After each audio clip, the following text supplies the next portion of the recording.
Racons de Sant Fost. Benvinguts.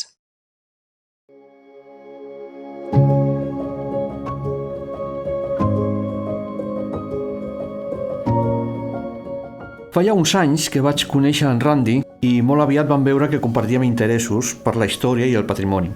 Un bon dia, per sorpresa, em va regalar un llibre d'Enric García Pein, Sant Fost, els noms tradicionals. El vaig començar a consultar i us puc dir que en tots aquests anys no ha deixat d'estar a la meva tauleta de nit. Aquest llibre, com us dic, de consulta, dona pinzellades de història, de costums, de llegendes, de noms propis, de temps immemorials del nostre poble, sent un recull de diverses fonts, per exemple d'en Jaume Rifà, d'en Xavier Pérez, l'historiador, i també de veus del poble guardades en la memòria dels més grans. Amb ells vaig començar a conèixer Sant Fost a consciència. I avui hem volgut seure a la mateixa taula per explicar-vos detalls d'aquest llibre. Així que farem aquesta petita tertúlia amb en Xavier Pérez, historiador i director de l'Arxiu Comarcal del Vallès Oriental. Bona tarda, Xavi. Bona tarda. Javier Aranda Randi, boig de la història, el patrimoni i els camins de Sant Fost. Molt bona tarda, Miquel. I el que us parla, Miquel Catalán, ignorant, però en constant aprenentatge i afortunat de tenir aquestes valuoses amistats. Molt bona tarda a tots dos. Molt bona tarda, Xavi. Bona tarda, Randy. Molt bé, la idea que ens havíem plantejat, sobretot era intentar donar a conèixer aquest llibre a tots els oients. Crec que amb vosaltres tenim aquí dues persones que poden donar molts detalls d'aquest llibre i també parlar de la curiositat que és en si. Què ens pots explicar, Xavi, com a col·laborador d'aquest llibre? Bé, doncs jo en aquest llibre vaig participar molt directament perquè, com s'explica en el pròleg, vaig conèixer a través de l'Isidre Girbau, conegut com el Copi, que era un treballador de l'Ajuntament de Sant Fost. Un dia van venir a buscar i em va dir: escolta, aquí hi ha aquest noi, aquest senyor de Granollers que es diu Enric García Pein i que vol fer un llibre de Sant Fost del tema dels noms de masies, dels camps, dels noms dels motius, de tot això. I jo el vaig dir, doncs mira, podries anar a l'Arxiu Municipal, que allà hi ha un llibre de 1863, que és un registre de totes les finques i tal. I llavors vam anar i ells li van deixar el llibre aquest, el registre d'un amillarament que es diu. Amillarament, val. Sí, 1863. És com, diguéssim, com un cadastre? Sí, com un cadastre, que es deia amillarament, sí, en aquella època.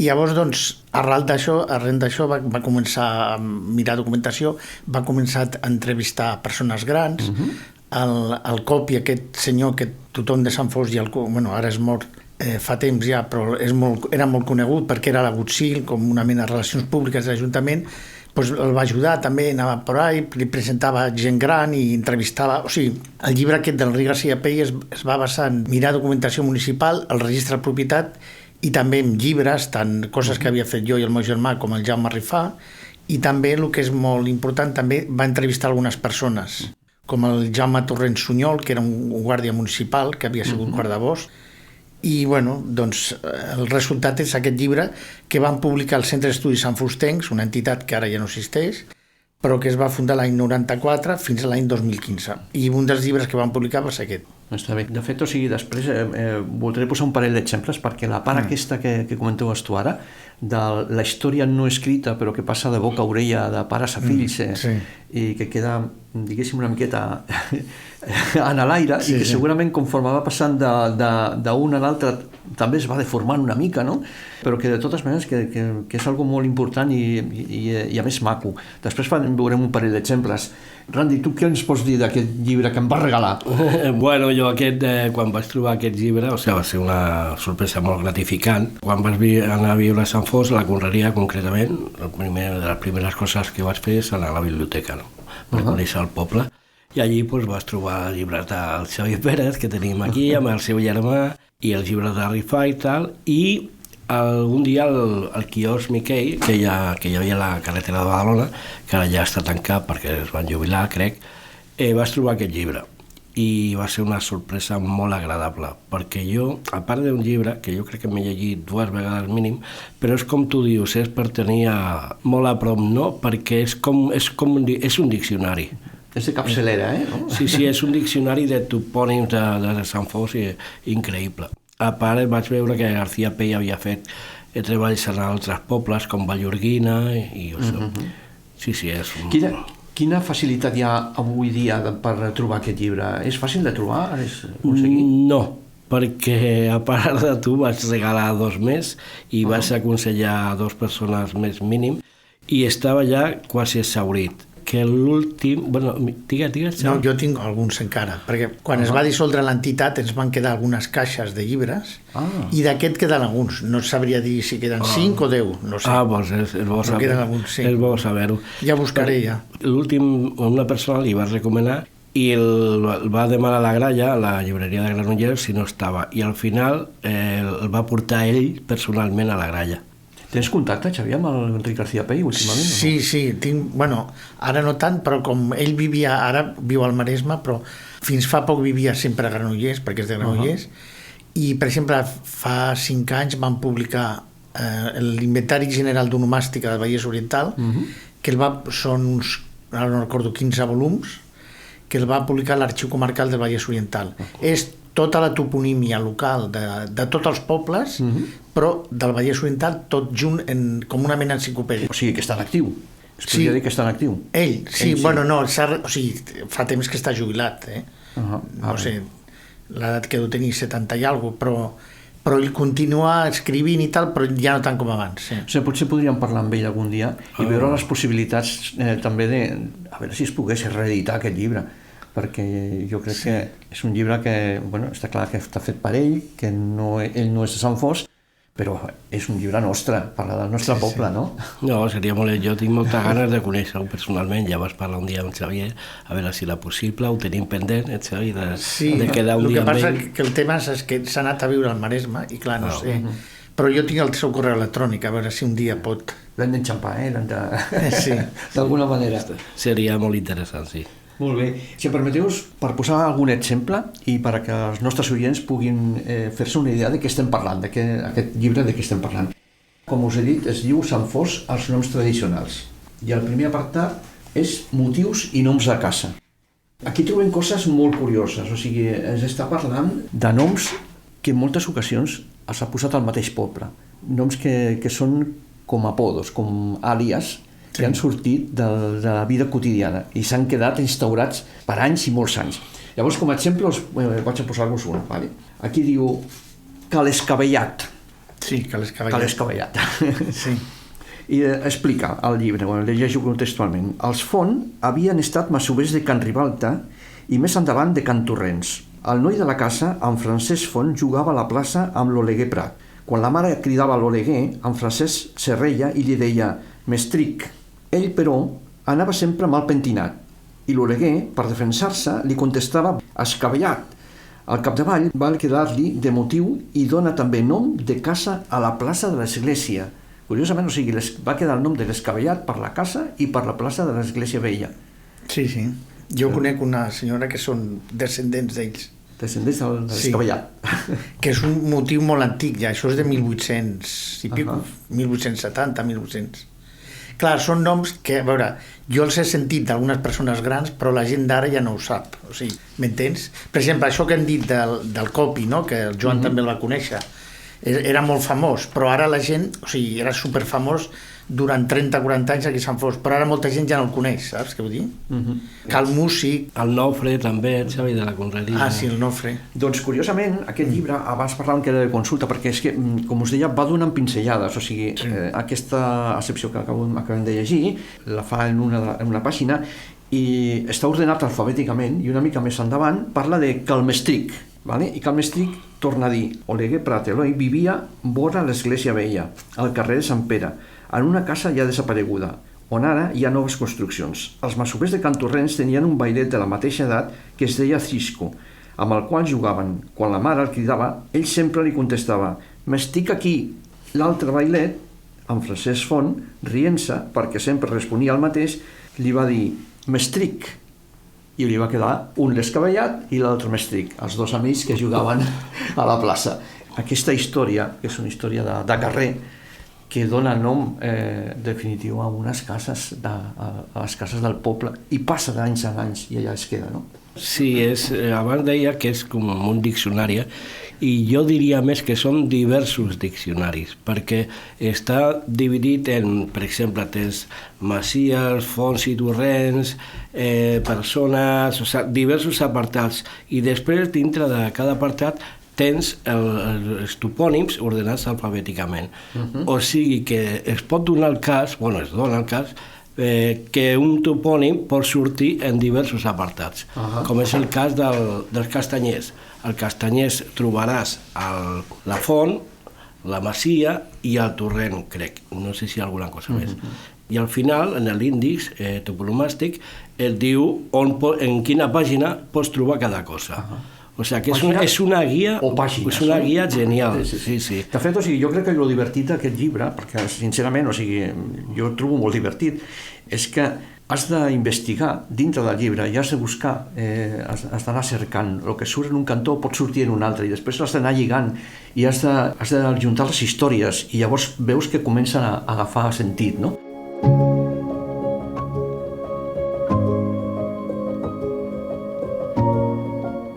Però el llibre té moltes facetes i una altra faceta és la vessant històrica.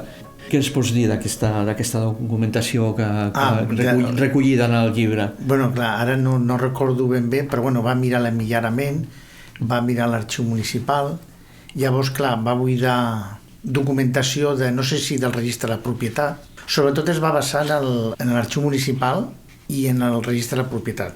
També es va basar en algun llibre teu? Sí.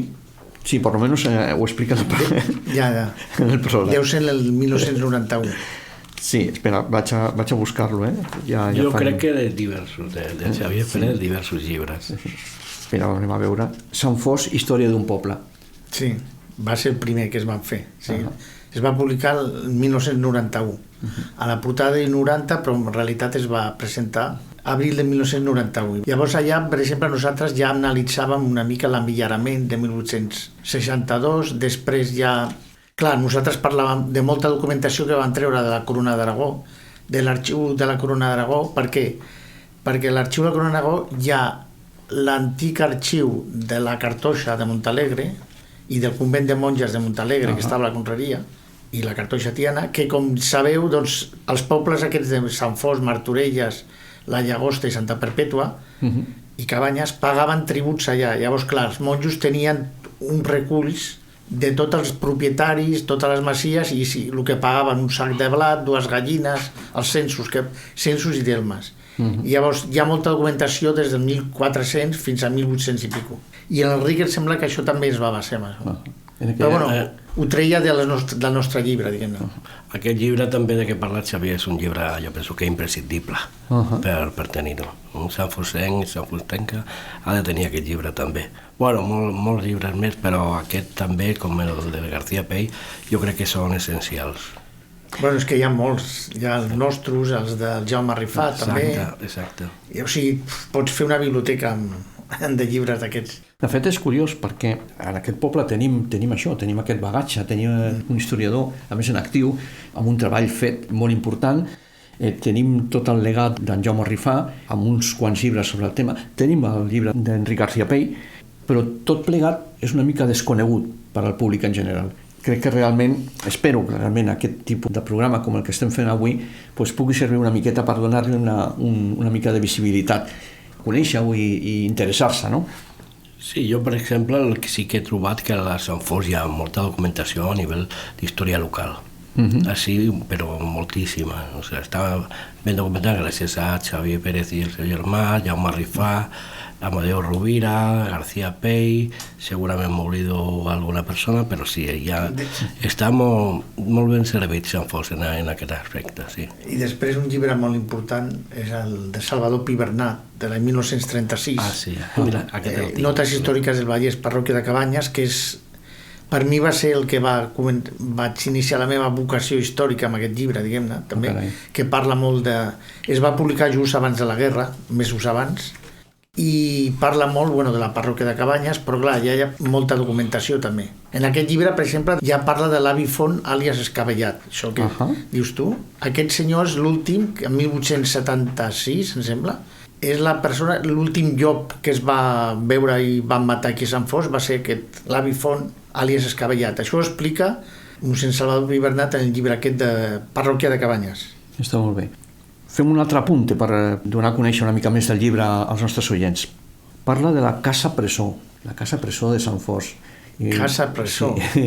I molta gent diu Casa Presó de Sant Fos, però aquí hi havia una presó aquí a Sant Fos. Doncs sembla ser que sí, al carrer Sant Joan número 3, On hi havia l'Ajuntament. on hi havia l'Ajuntament. Sí, l'antic Ajuntament. I explica que una vegada hi havia un detingut, perquè en aquella època es deia dipòsit de detinguts, no es deia presó, hi havia un detingut i en aquesta presó, entre cometes, hi havia una petita finestra de ventilació per la part de darrere, que donaria aquesta finestra a lo que avui és el pati de la cúpula. Llavors es veu que el presoner aquest detingut pues, va fugir per allà. S'ho va manegar per sortir per aquella finestra i va marxar de la presó. Bueno, l'autoritat el va perseguir i al cap d'unes hores el va detenir i com a càstig per haver fugit el va fer retornar a la presó entrant per la mateixa finestra que havia fugit. Aquests són detalls que ens expliquen al llibre. El que passa que més aviat que casa presó jo penso que seria un calabozo. Un calabozo, sí. Clar, això era on estava l'Ajuntament, que era al costat de la botiga de Camproví, al carrer Sant Joan entrant a mà esquerra, em sembla que era la segona casa. Exacte, sí. I allà estava com un petit ajuntament, hi havia la petita escola, i llavors quan es va inaugurar l'Ajuntament nou, que és l'actual, el 1933, doncs això ja es va deixar, no? I em sembla que en aquest hi havia també un petit calabós, on hi havia la Guàrdia Municipal. Sí, doncs sí, en el número 1 estava l'Ajuntament i en el número 3 estava bueno, no estic segur, podria tot allà mateix, És el que expliquen al mateix local hauria haver un petit calabós i allà tenien això. Jo sé que estava on hi havia la botiga de Camproví, o al costat estava allà. En definitiva, aquesta és l'essència d'aquest llibre que us volíem comentar, que us volíem ensenyar i que us volem recomanar. Llàstima que, per lo que ens explica en Randy, és força difícil trobar-lo, però no estaria malament que des d'aquí puguem fer un pas a veure amb què podem parlar o quins fils podem moure perquè es pugui reeditar aquest meravellós llibre. S'hauria d'ampliar. S'hauria d'ampliar, efectivament. Jo crec que seria genial que es pogués reeditar, sí. Bueno, aquest i molt més llibres, que crec que ja no... És molt difícil de trobar.